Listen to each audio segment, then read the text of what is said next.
Assalamualaikum warahmatullahi wabarakatuh.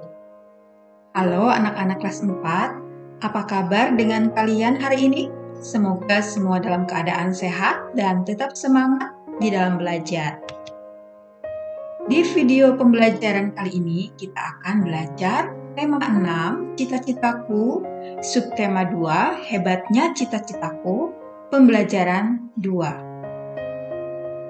Baiklah, mari kita awali pembelajaran kita dengan bacaan basmalah bersama-sama. Bismillahirrahmanirrahim. Baik, kita masuk ke pembelajaran 2. Perhatikan gambar-gambar berikut ini. Profesi apa sajakah yang ditunjukkan oleh gambar-gambar tersebut? Profesi adalah pekerjaan ya anak-anak. Coba perhatikan gambar pertama. Profesi apakah itu? Iya, betul, pelukis. Kemudian gambar kedua, perhatikan. Iya, betul, sutradara. Sutradara adalah orang yang memberikan arahan kepada pemain film, sinetron, atau drama. Kemudian gambar ketiga adalah profesi, ya bagus, penari. Kemudian yang keempat adalah profesi, ya bagus sekali, pesulap ya. Nah sekarang kita perhatikan ke sini. Sebelumnya di halaman 73 dan 74 terdapat cerita tentang seorang penari gandrung Banyuwangi. Kalian bisa baca kembali ceritanya. Nah, sekarang mari bersama-sama menjawab pertanyaan berikut. Apa nama dan asal daerah dari tarian yang menjadi profesi Ibu Supinah? Iya, Banyuwangi ya. Asal daerahnya adalah Banyuwangi, terletak di Jawa Timur. Oke, kemudian pertanyaan kedua, apakah peran tarian tersebut pada saat perjuangan melawan penjajahan? Ya, betul. Tari gandrung merupakan tari penyampai pesan untuk para pejuang yang bergerilya pada Perang Puputan Banyu tahun 1771. Ya, selanjutnya pertanyaan ketiga, sikap dan nilai apa sajakah yang ditunjukkan Ibu Supinah sebagai seorang penari daerah? Setelah kita baca bacaannya atau ceritanya tentang Ibu Supinah, maka jawabannya adalah seperti ini.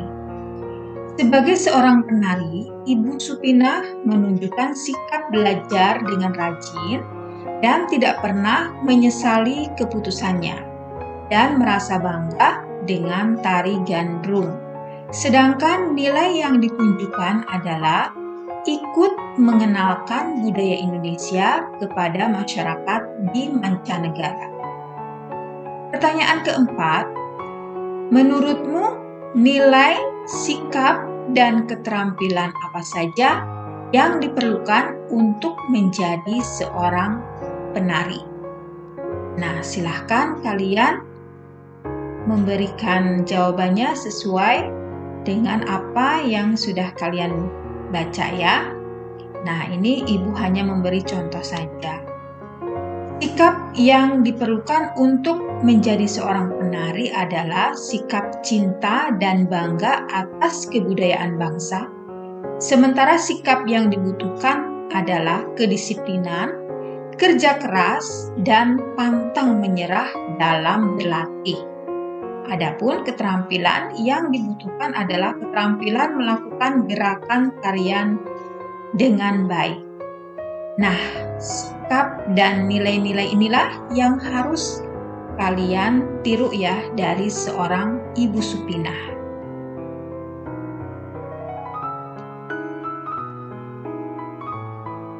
Kemudian yang kelima, cobalah lakukan menunjukkan beberapa gerakan tari gandrung atau tari khas daerahmu. Ya, silakan kalau kalian mengetahui atau pernah belajar tarian daerah, bisa dicoba ya beberapa gerakan tariannya. Nah, selanjutnya ayo membaca. Kehidupan seorang penari menarik untuk diketahui. Dengan kecintaannya terhadap seni daerah, Ibu Supina berupaya keras untuk melestarikan warisan budaya daerah. Mari kita simak sebuah puisi tentang seorang penari berikut. Ya, puisinya ada di halaman 76. Silahkan kalian baca ya. Lanjut kita ke pertanyaannya. Ayo berdiskusi. Diskusikan bersama dengan teman sebangkumu untuk menjawab beberapa pertanyaan berikut. Apakah judul puisi di atas? Siapakah penulisnya? Jawabannya adalah judul puisi di atas adalah Puisi Penari, karya Hascahya Trilion Laksono. Pertanyaan kedua, terdiri atas berapa baitkah puisi penari? Jawabannya adalah puisi di atas terdiri atas 6 bait.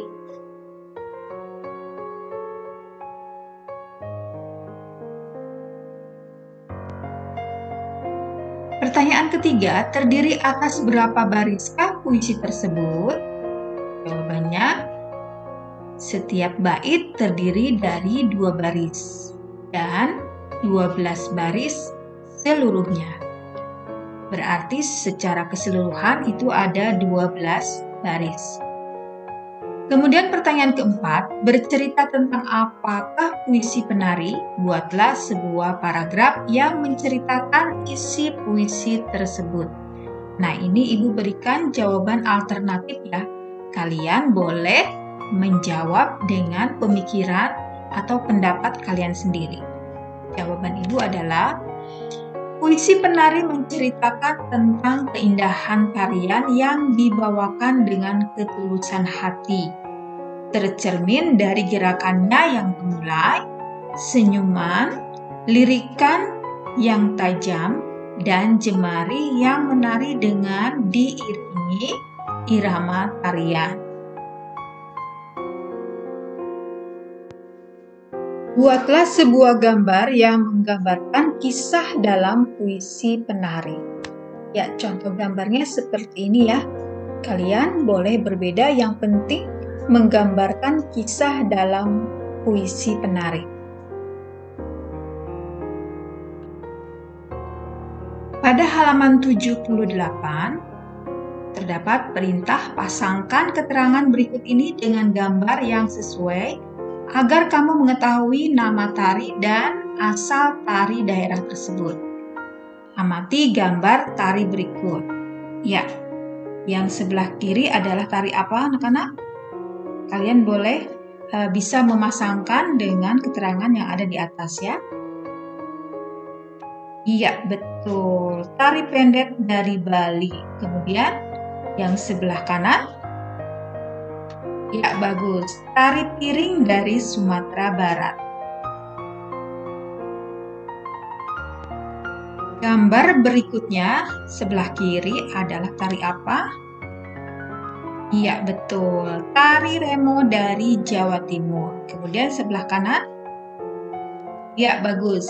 Tari saman dari Aceh. Selanjutnya, ayo berlatih. Kamu akan melakukan kegiatan berikut secara berkelompok yang terdiri atas 6 hingga 5 orang. Ikutilah langkah-langkah kegiatan berikut. Pilihlah salah satu tari daerah yang paling kamu suka atau yang paling kamu kenal. Ya, nomor 1, carilah informasi melalui berbagai sumber atau untuk mengetahui nama tari, asal tari, dan cerita tentang tari pilihanmu. Ya, kita jawab dulu yang nomor 1 ya. Oke. Ya, di sini Misalnya kamu mau memilih tentang tari pendet dari Bali ya. Di sini ada asal tarian dari Bali, kemudian cerita tentang tarian tersebut, kemudian nama gerakan-gerakan yang ada dalam tari tersebut. Kemudian misalnya kamu memilih tari Saman. Nah, asal daerah dari Aceh. Ya, kemudian cerita tentang tarian tersebut atau nama gerakannya. Bisa kalian cari tari-tari yang lain boleh ya.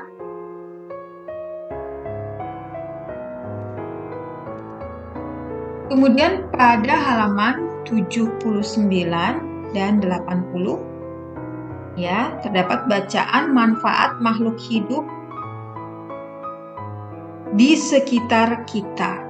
Ya, berdasarkan bacaan di atas dan juga dari berbagai sumber yang kamu ketahui, lakukan kegiatan berikut. Buatlah sebuah peta pikiran untuk menjelaskan manfaat tumbuhan dan hewan terhadap kehidupan manusia.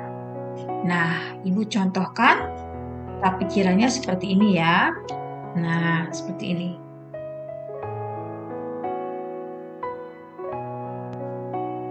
Perintah selanjutnya adalah jelaskan manfaat tumbuhan bagi lingkungan sekitarnya.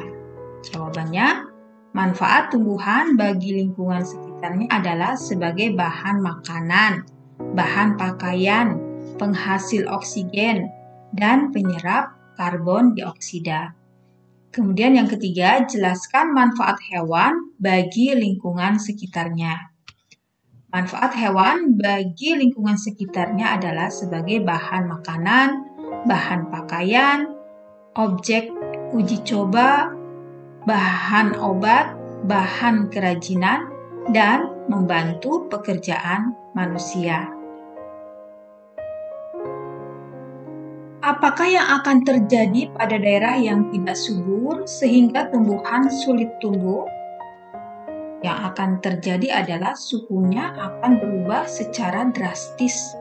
Panas, gersang, hewan-hewan banyak yang punah karena sulit mencari makanan, dan akan terjadi kekeringan sebab tidak ada air. Kemudian yang kelima, apakah yang akan terjadi pada hewan-hewan yang berada di hutan yang telah rusak oleh kegiatan manusia? Jawabannya boleh seperti ini ya. Hewan-hewan yang ada di hutan akan kekurangan makanan dan akan mengalami kepunahan. Nah, sekarang bandingkanlah hasil pengamatanmu dengan menjawab beberapa pertanyaan berikut. Ya, nah ini pertanyaan yang A. Adakah tumbuhan yang sama yang ada di rumah dan di sekolahmu? Ya, ini disesuaikan ya dengan yang di rumahmu dan di sekolahmu. Misalnya Ibu kasih contoh seperti ini di rumah. Nama tumbuhannya jahe, mawar, jambu biji, mangga, palem, anggrek ya. Di sini ada tertulis manfaatnya. Kemudian di sini nama hewan yang ada di rumah ya. Sapi, kelinci, kucing, ayam, ikan, kambing. Nah, ini disesuaikan dengan yang ada di rumah kalian ya. Ini hanya contoh saja.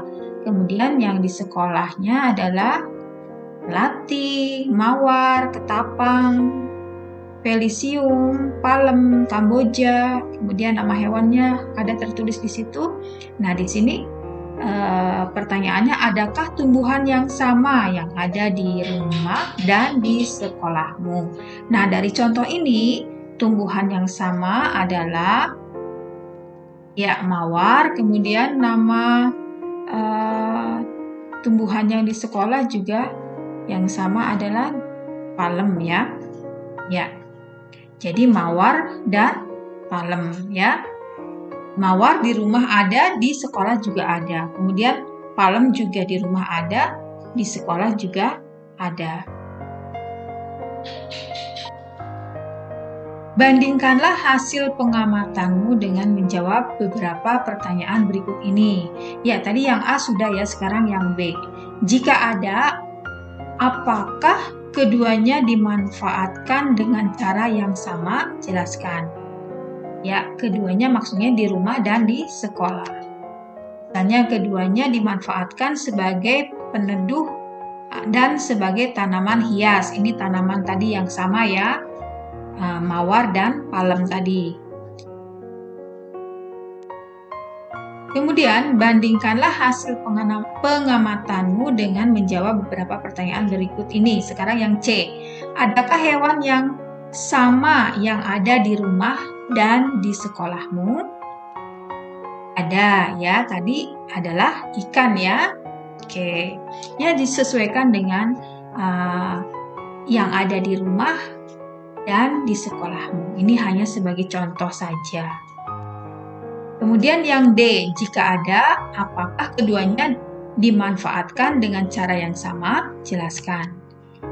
Ya, misalnya ikan di rumah untuk dikonsumsi, sementara di sekolah hanya sebagai objek percobaan. Boleh dengan jawaban yang lain, silahkan. Nah, sekarang perhatikan yang di kotak merah itu, apakah yang dapat kamu simpulkan dari hasil pengamatanmu di atas? Ya, boleh jawabannya seperti ini. Manusia memerlukan tumbuhan dan hewan untuk memenuhi kebutuhan hidupnya.